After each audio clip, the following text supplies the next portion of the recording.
Folks, just so you know, did not have time to get the prelude information in time for the bulletin to be printed on Thursday. So this morning's prelude consists of two preludes, two short ones, by Alexander Scriabin. First, the prelude in E-flat minor, followed by his prelude in G-flat major.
Good morning.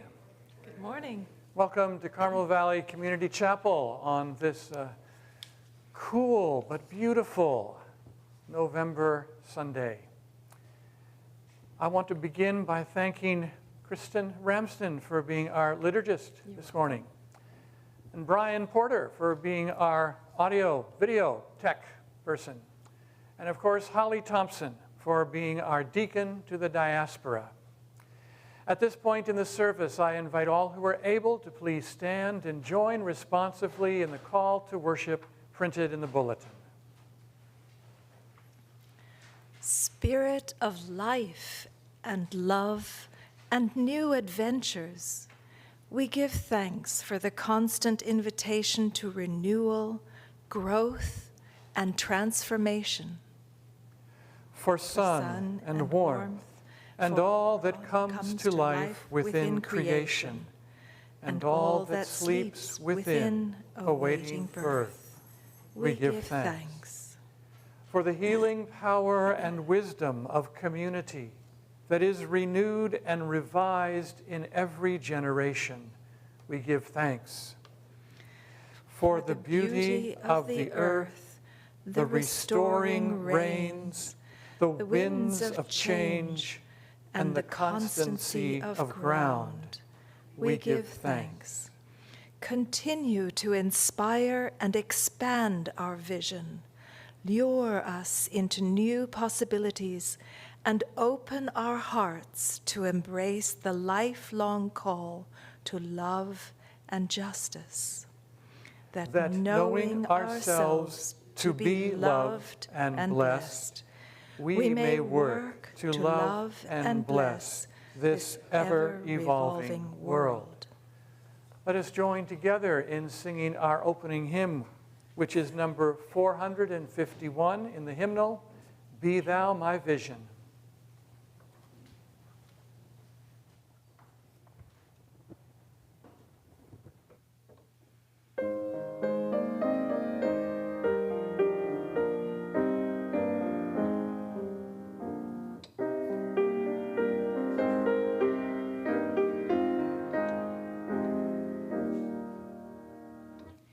Be thou my vision, O Lord of my heart, not be all else to me, save that thou art.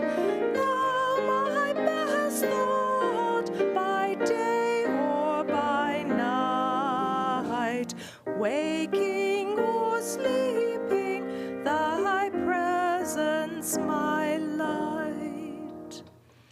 Be thou my wisdom, and thou my true word. I ever with thee, and thou with me, Lord. Thou and thou only, first in my heart. Great God of heaven, my treasure thou art. Great God of heaven, my victory won. May I reach heaven's joys, O bright heaven's sun. Heart of my own heart, whatever befall, still be my vision, O ruler of all. Please be seated.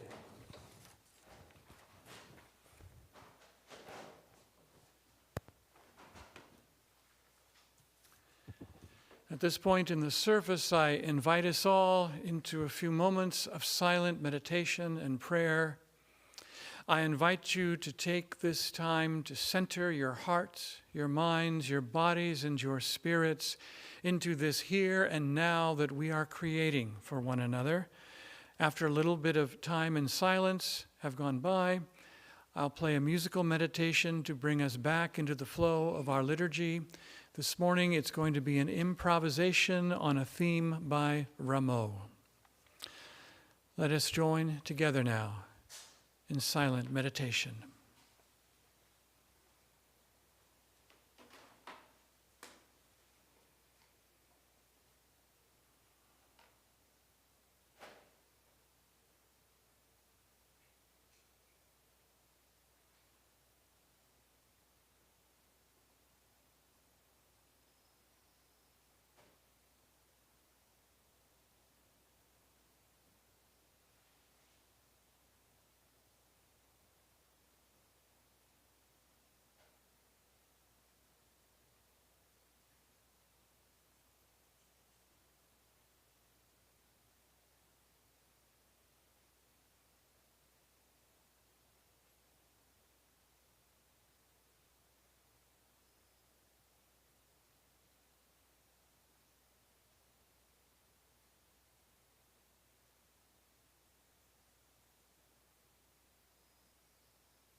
So during our silent meditation, I have a confession to make.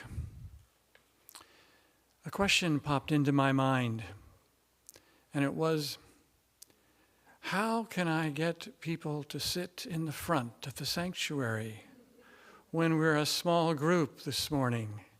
And it would feel so much better to come together and be a little closer. And in my silent meditation, I thought, I know what I need to do. Bring donuts. Anyway, I want to invite any of you who are willing to move forward, please. I think it will help you just as much as it will help me and Kristen to feel a little bit more togetherness. Thank you. I know you can't see them, but I'm handing out invisible donuts to all of you right now.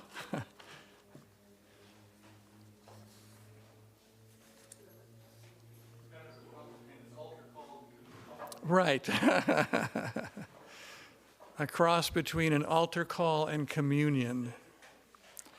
Thank you. This is lovely. I'll try not to play too loud on the piano for those of you in the front row. So a few words of introduction of our scripture reading this morning. I love this scripture reading. I find it to be a very inspiring reading from what scholars call Third Isaiah. First Isaiah is the earliest layer of the text.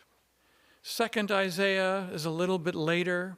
Third Isaiah is much later than when Isaiah, the original Isaiah, was around. Why is knowing that important? Well, I think it's very important for our reading today, and that's why I'm talking about it. When we say it's from Third Isaiah, it tells us something about the people and their context to whom this was originally addressed.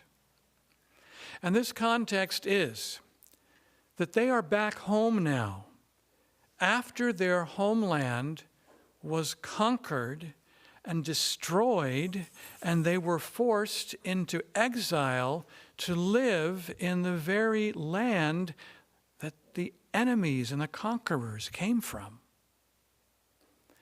But now they're back home. And this is important. We have seen what this looks like today on the news. Have you seen what Gaza City looks like now? As Palestinians are allowed to return to Gaza City, to return to find their homes, but all they can find is rubble. And yet, they are drawn to the devastation with hope that they can rebuild their homes, their cities, their communities, their nation. Now that is the very context of the returning exiles that are returning to Israel and Judah, their homelands that have been conquered and destroyed. So bear that in mind when you hear this reading. Also, it's important to say that when a prophet speaks, as if he or she is speaking on behalf of the divine, the words that they speak in the original Hebrew are not prose, but poetry. And all poets, or I should say, and like all poets, it seems that God is well versed in hyperbole. Let's take a listen to our reading for today.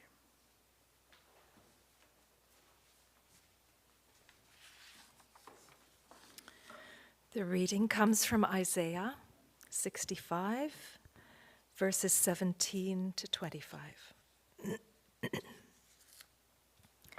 For I am about to create new heavens and a new earth. The former things shall not be remembered or come to mind. But be glad and rejoice forever in what I am creating. For I am about to create Jerusalem as a joy and its people as a delight. I will rejoice in Jerusalem and delight in my people. No more shall the sound of weeping be heard in it, or the cry of distress. No more shall there be in it an infant that lives but a few days, or an old person who does not live out a lifetime. For one who dies at 100 years will be considered a youth, and one who falls short of 100 will be considered accursed. They shall build houses and inhabit them. They shall plant vineyards and eat their fruit. They shall not build and another inhabit. They shall not plant and another eat. For like the days of a tree shall the days of my people be, and my chosen shall long enjoy the work of their hands. They shall not labor in vain, or bear children for calamity. For they shall be offspring blessed by Adonai, and their descendants as well. Before they call, I will answer. While they are yet speaking, I will hear. The wolf and the lamb shall feed together. The lion shall eat straw like the ox, but the serpent, its food shall be dust. They shall not hurt or destroy on all my holy mountain, says Adonai. Thus ends the reading. Let us join together in singing hymn number 730, O Day of God, Draw Nigh.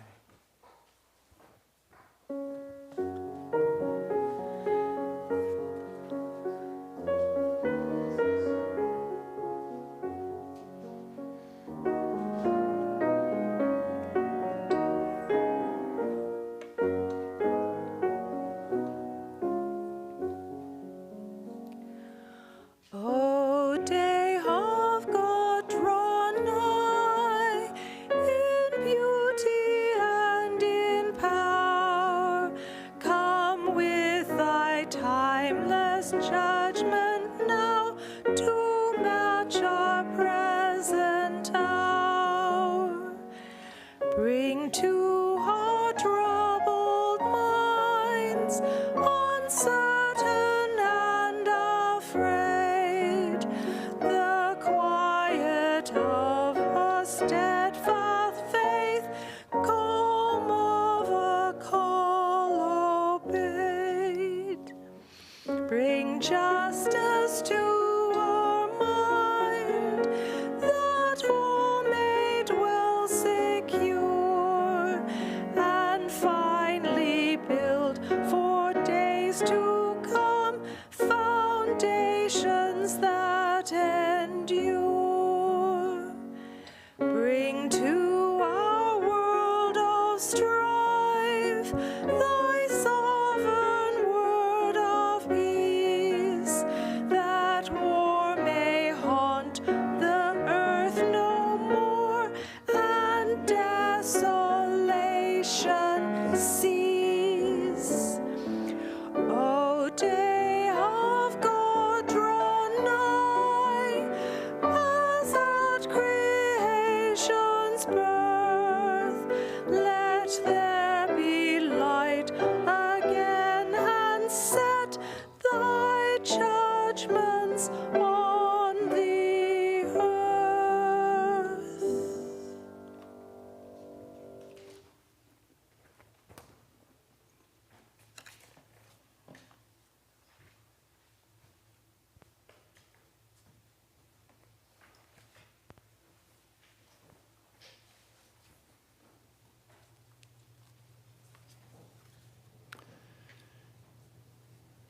So the people returned to their ancestral homes to find rubble, destruction, no infrastructure, suffering from food insecurity, premature death, social collapse, economic exploitation, systemic brokenness, social stratification, countless setbacks in their work of reconstruction, and more hardships than we can imagine. Isaiah's hyperbole is a response to, quote, the disappointment gap between exile's end and restoration's reality, end quote. That's from Dr. Nick Peterson, professor at Christian Theological Seminary, in his commentary on Isaiah 65 in the Christian Century. Hyperbole can be defined as an extravagant exaggeration. It isn't meant to be literally true, but it is extravagant and exaggerated because it is trying to express a deep and abiding renewal in life amongst a people that have been so deeply traumatized. And so we have this vision in Isaiah of predators, lions, tigers, and bears becoming vegetarians as an argument for the renewal of society, to say to them that instead of violence, there can be peace. Instead of division, there can be solidarity. And isn't that what a society that has collapsed is going to need in order to rebuild? It is this need for renewal in the aftermath of a devastating experience, a horrendous journey in exile, that I find so compelling today. And I'm going to do something different. For my sermon and my sermon illustration, I'm going to play a piece of music. And this piece of music is by Maurice Ravel. It's the second movement in his sonatine for piano, entitled Minuet. And I'm going to talk about the music before I play it. I'm actually going to play the piece for the offertory this morning. So I'm going to talk about it. We take a break for the ushers to come forward, and then I'll actually play the whole piece without talking about it.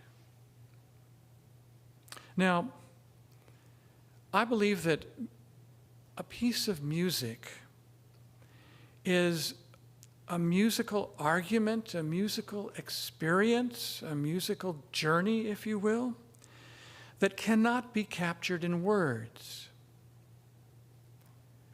Imagine a beautiful poem that I'm going to read, but instead of reading this beautiful poem, I tell you about it in prose.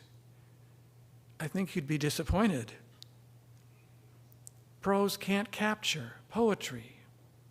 Words can't capture a musical experience, a musical journey that I hope we will have today with this piece. You know, when Beethoven, and this is the earliest time I know of this, but I can tell you that I can only imagine that many, many composers have had to say this throughout their lifetime. When Beethoven was asked by one of his patrons, who was basically commissioning him to write pieces, and he had just heard Beethoven's new composition that he played at the piano. And the benefactor turned to Beethoven and said, "What does that mean?" And Beethoven said, "It means this." And he walked back to the piano and played the whole thing over again. In other words, music means what music means. So even though I'm going to talk about the music in a way that I hope will bring your attention to things to listen to dive a little deeper into the musical journey, I am not telling you what music means. That would be impossible, okay? Now, I am going to talk about the key that the piece is in. You've often heard of sonata in E flat, sonata in F major. Those are keys. The key is kind of like, you could call it a world, but I'm going to use the word a world view. So if I'm in the key of C, my basic worldview is those 7 notes, C, D, E, F, G, A, B, C, and over again. But we all know that the world is bigger and deeper than any world view.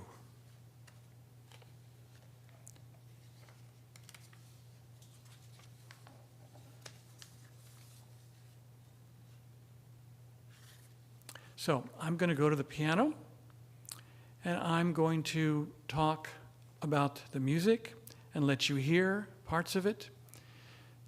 And then after I'm done, we'll have the real sermon, which will be the performance of the music.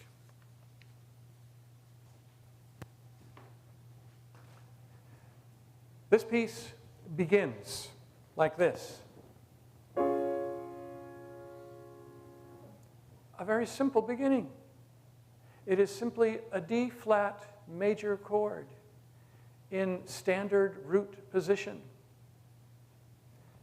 Right away, it establishes the worldview of D flat major. It starts.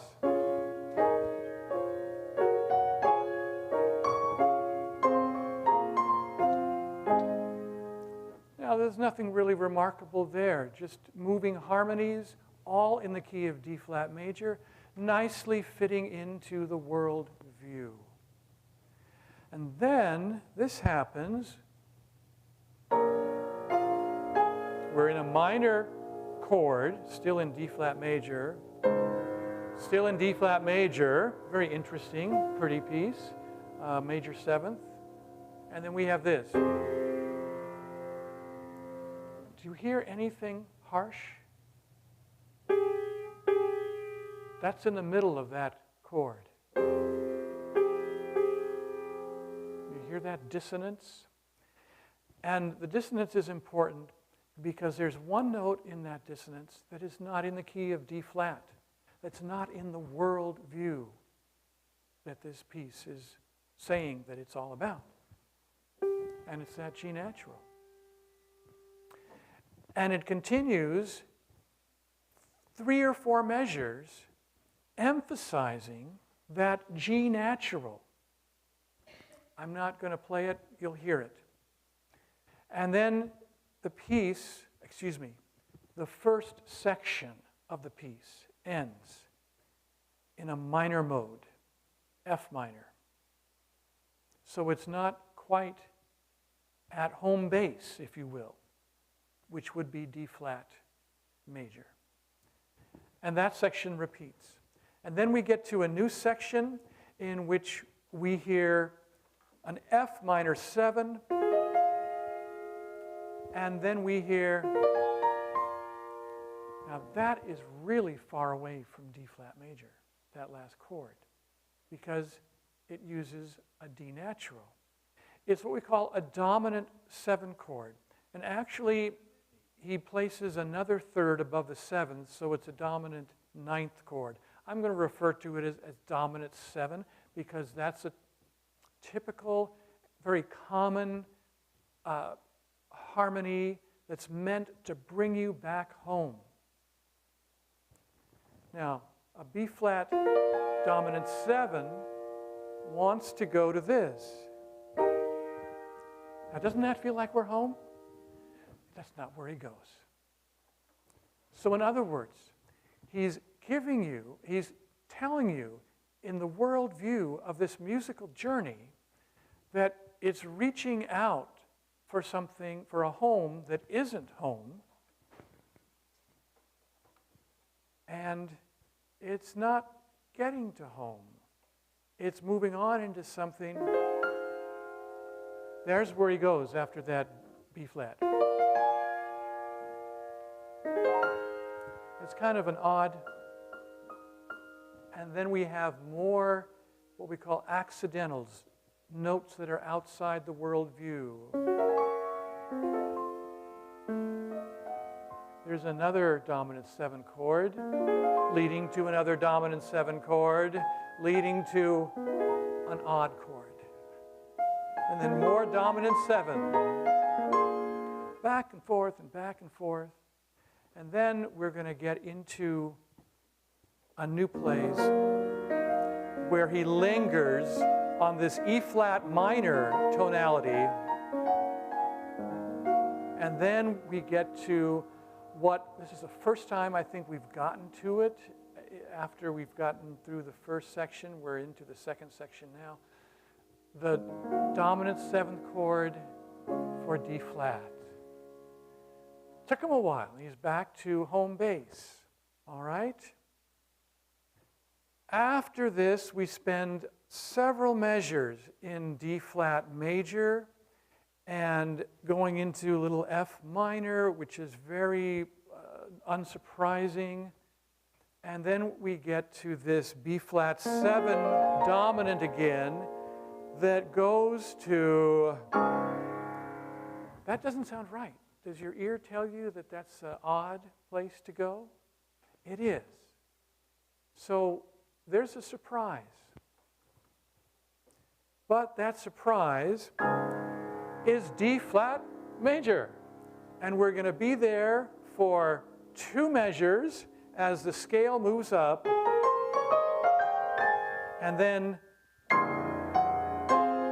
which is a B flat dominant 7, actually a 9 chord, which we get for 4 measures, which of course, like I did before, should go here.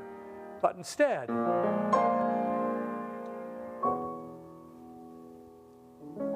that is so French, but it is so, unexpected. And I find that to be quite beautiful.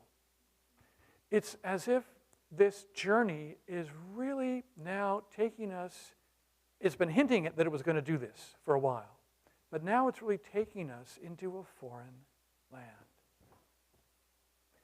And he's in the key of A major, which is very far away from the key of D flat major. So this really is a foreign land. That's what I'm implying. And after about 4 measures of this, he starts winding back to the very first section, the way he began the piece. But he takes his time, and there isn't a whole lot of fuss. There are some very subtle things happening that are important because they're going to repeat and be important later in the piece. We get to this section where we have this sound. He uses a tone cluster, which is this note played together like that. Not a pretty sound. Now, I invite you to recall that there are going to be those not a pretty sound moments in this piece. And I think it's important just to recognize it and to hear it as it happens and experience it as you experience music, however that is for you. So this is what happens in this winding back to the beginning.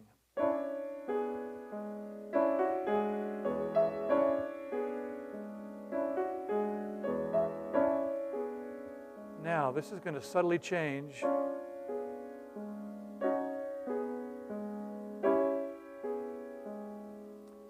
What he's doing is that tone cluster goes to this, goes to this, goes to this. But actually, it even gets more dissonant And then it goes to, does this sound familiar? That's almost how it started. It started, but now he's doing, the melody is the same, but the harmony is different. Instead of, like he did the first time,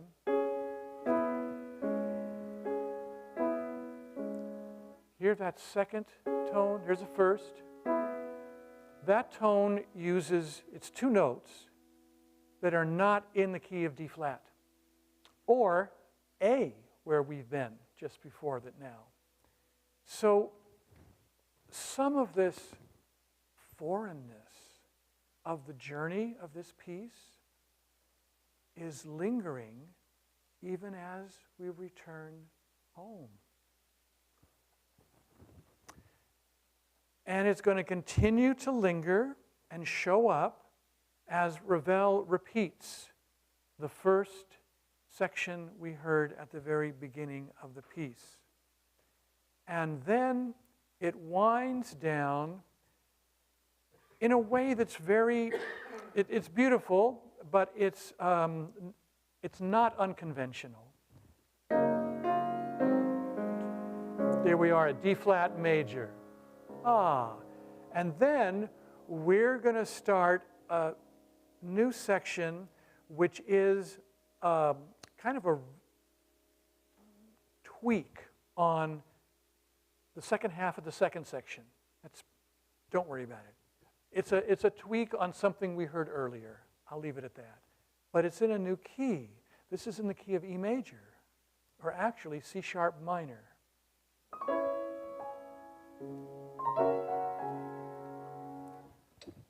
C sharp is another way of saying D flat. So we call it enharmonic.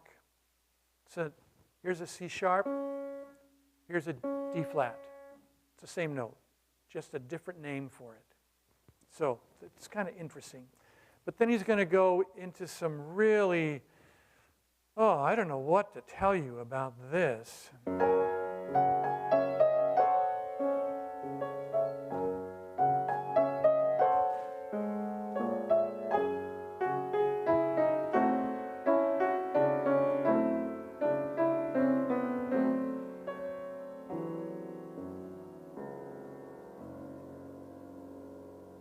He actually has this written. It sounds like the pianist has made a mistake. I always hate when I get to that part because I know everyone's going to think I'm making a mistake. But it's what he has written. It's the same tone cluster we heard earlier. So he is showing some continuity in this journey, even though when you hear that tone cluster down low, it sounds like a mistake. I try as much as I can to play it as soft as I can, but even played softly with the soft pedal on, the ugliness doesn't go away, does it? It still kind of jumps out because these three notes are so close together. And he's building what we call an augmented chord, which is, there's an augmented chord right there, augmented F sharp, and he's going down.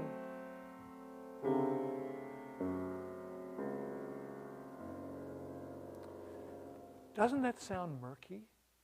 I mean, for me, the word murky kind of comes up. It's like really descending into the murky depths. And then we have a lift, so a little bit of space for silence. And we hear, let me play the chord again.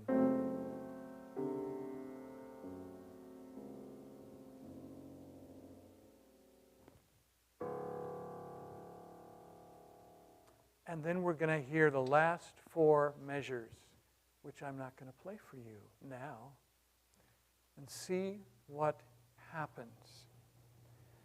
I chose this piece to go with this scripture reading because it does take a journey into a foreign land, however brief. It is a beautiful piece, but it also has dissonance. And the dissonance is important. It's not arbitrary. And the dissonance shows up. And at the end, you're just down in the depths of murkiness. And the question I have for you to consider, how does this journey end? Will it end back on D flat and affirm the world that gave it birth at the beginning of the piece? Will it be something new altogether? Or, if it does return to the beginning, the D flat major sound, will it be just like it was at the beginning? Or is it going to be a new D flat major, a new creation that is both expected and gloriously triumphant? I'm giving it away. Called sharing.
Please join me in the blessing of our gifts as written in the bulletin.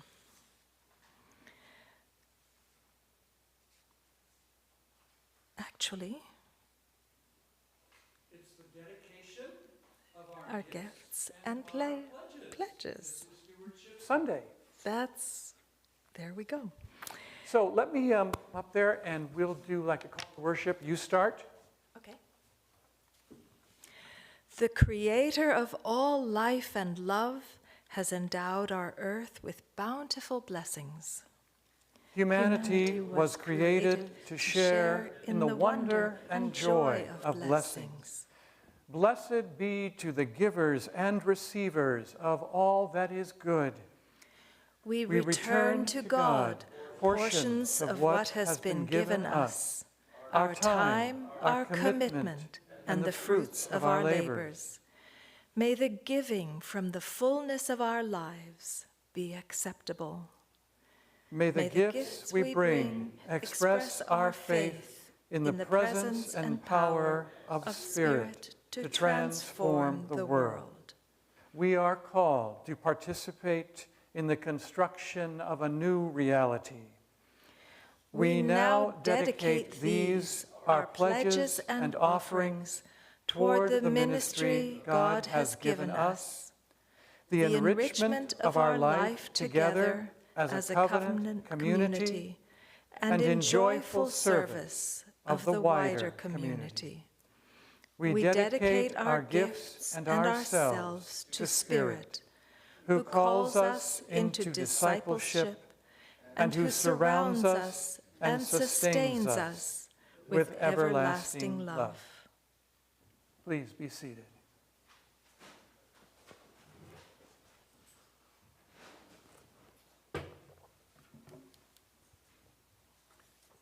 At this point in the service, I invite us all into a time for sharing our joys and our concerns with the community. I invite you to continue to keep Carolyn Rice and her family in your thoughts and your prayers.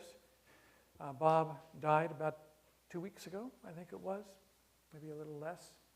I did get to visit with Carolyn shortly yesterday, and it was great to be with her for a little bit. So prayers for strength, healing, support for the Rice family. God, hear our prayers. I also found out something that I didn't know because it happened, I believe, when I was on vacation. Dee Dee Baronian passed away. Did you all know that? I just found out.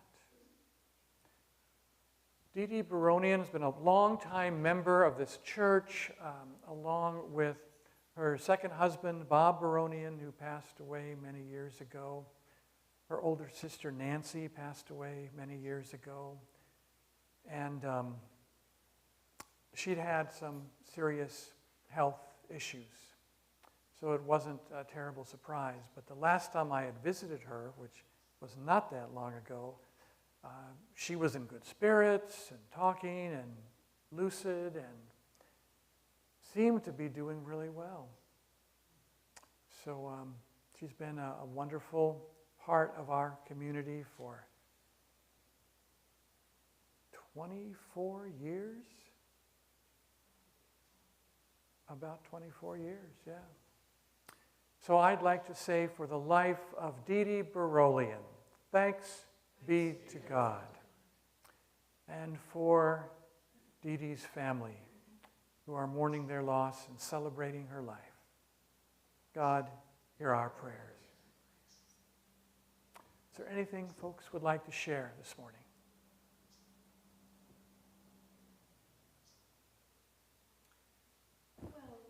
Kristen, why don't you go to the mic, please? Some of you might remember Freya, who came once. You might remember Freya. Yes.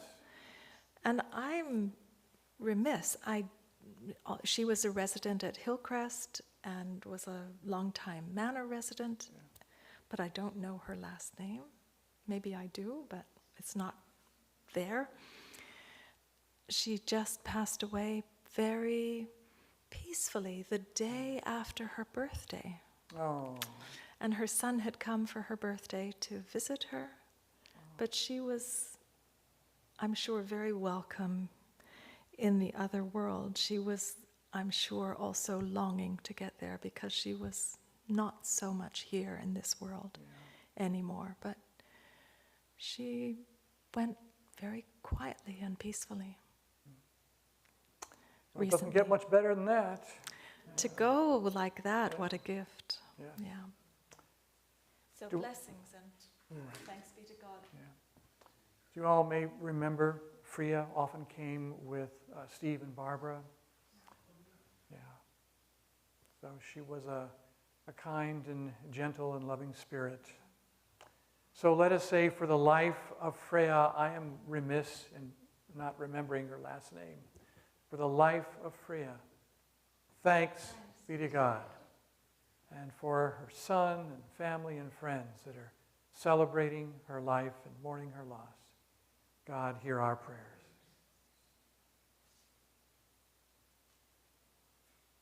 Lamont.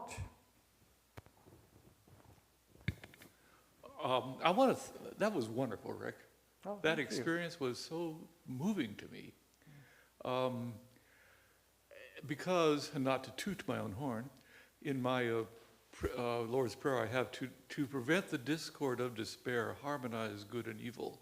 And that is an example of preventing the discord of despair. Good and evil is harmonized. And you have to have the discord to be harmonized.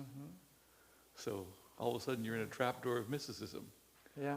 The necessity of discord. So thank you. That was just fabulous. Oh, you're welcome. Thank you, Lamont. Thanks be to God. Thanks be to God.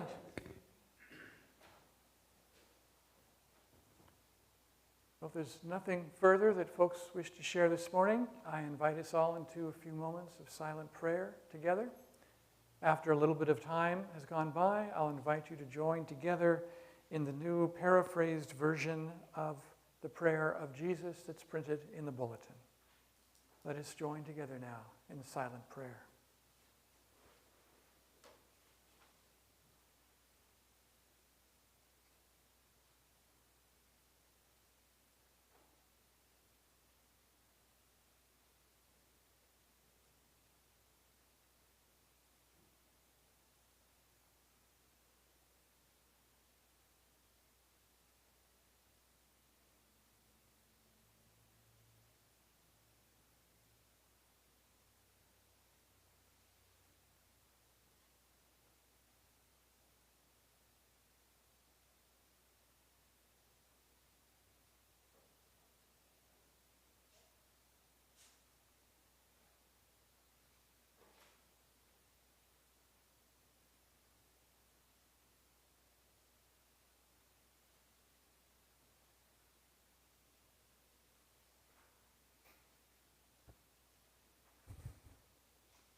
Great Spirit. Sorry, in just a minute. Great Spirit, thank you for the beauty of our lives, this journey that is filled with discords and harmonies. We thank you that through it all you are leading us home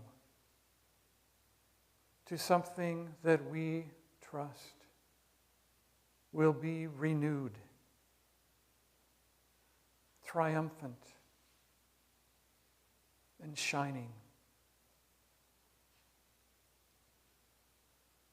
Though sometimes all we can do is say yes to the journey with all its challenges, may our hearts trust in your presence to bring us together. Hear us now as we say this new version of that ancient prayer that our brother Jesus taught us to pray, saying, Great Spirit, loving parent and source of all, in you we find heaven and holiness and hope for our world's renewal. May we today have food to eat forgiveness to share, and justice for all creation. May we have strength in times of trial and oppression, loss and sadness, for it is in loving that we most fully know you and your power and your glory forever. Amen. This is a time for any announcements that need to be made. There are just two in the bulletin on Tuesday afternoon. A link will go out with an email will go out with a link to the pre-recorded meditation service. You're welcome to view it at any time that you have available. It's about 35 minutes long. On Thursday at 1:30, we will have our Zoom meeting of Theology on Thursday group. Are there any other announcements? Wayne, let me get the mic. Yeah, on Wednesday, November 19th at 6:30, there is the monthly Zoom board meeting. Board meeting. Right, and all are welcome. I think that they would contact you and you'd give them a Zoom. Mm-hmm. Right. Then on Saturday afternoon, November 29th, there is a Board of Directors annual budget preparation meeting. That'll be, we'll give a time for that day on the 29th. And then on Sunday, December 7th, there is the annual congregation budget meeting, which is by Zoom, right. Sunday at 2:30. Right. And all this will be going out either in the e-blast, if it's coming up right away, or in the newsletter coming out for December. Lamont, did you have something else? That same thing. Gotcha. Okay. Thank you. Kristen, go to the podium, please. Just to say that as you leave, please fill your pockets with the persimmons in the small basket. They are hachias, and you have to wait for them. Put them on your windowsills and watch them ripen. And when they get to be a translucent, deep orange, they are divine. If you spread them on bread, they're like jam. They are so good to bake with. I want that basket empty. Thank you. Thank you, Kristen, for sharing. That reminds me of a story, if you don't mind. Was talking to the president of the Residents Association of Rippling River. And I told you last Sunday that we had delivered food for them, and many of the residents are not getting their SNAP benefits, and they're very anxious about that. And the president told me that, first of all, people were so grateful for all the food that was brought. And there was one person, a resident there, who has a family whose husband was taken away by ICE about 2 months ago. And so here's mom with some kids, no husband, and she was able to get some help and some food because of all the food that's going to Rippling River. And the president told me that she was just so grateful, and that she happened to have access to a persimmon tree. And she didn't have anything to give, but she had persimmons. And she brought that to the other residents of Rippling River to take persimmons home. It's a beautiful way in which everything we give gets given to someone else, and we never know where that chain is going to go and how many links there will be. So, thanks be to God. At this point, I invite all who are able to stand and join in singing our closing hymn, number 729, O Day of Peace that dimly shines. I hope you'll recognize portions of our Isaiah reading as you sing this.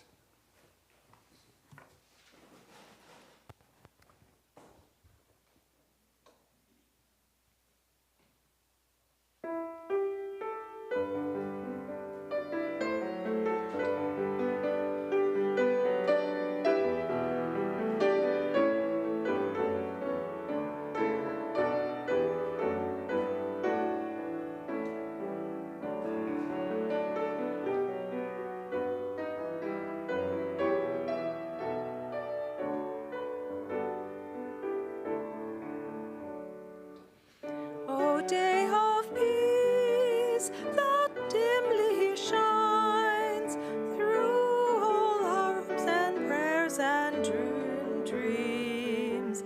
Guide us to justice, truth, and love, delivered from our selfish schemes. May swords of hate fall from our hands, our hearts from envy find release, till by God's ways our warring world shall see Christ's promised reign of peace.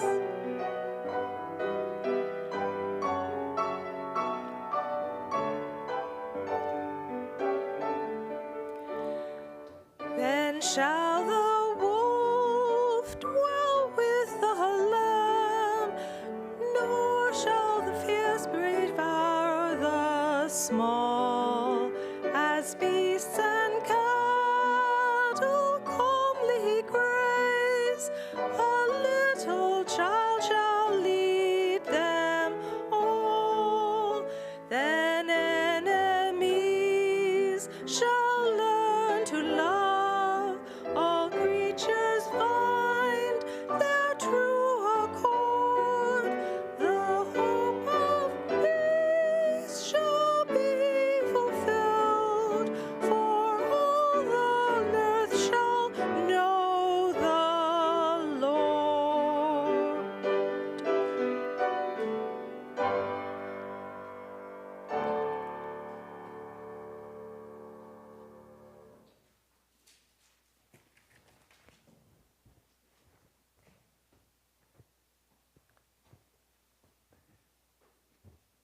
Just a quick announcement.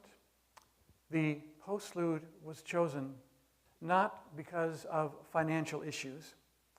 Pennies from Heaven is really about the rain more than it is about the pennies.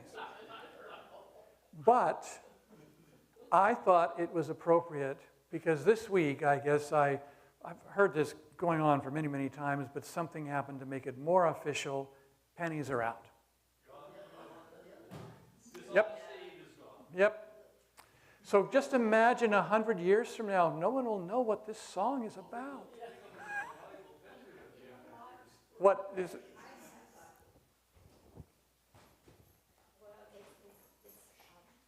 Collected pennies, Mm-hmm. and they're in a container. You see it. I don't know what you call it. All glass container. Had it up there, and it's probably about like this or so. So it's like a jar, only it's a huge tub. Huge, Glass tub. full of pennies. Yes. All right. I can't get any more in it, but it's really full. I have no idea how many. You don't need to have any more in it. I don't need any more.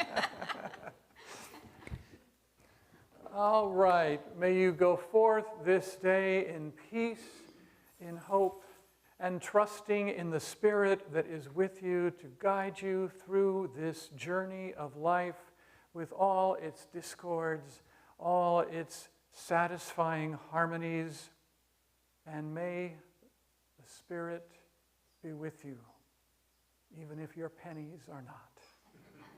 Amen.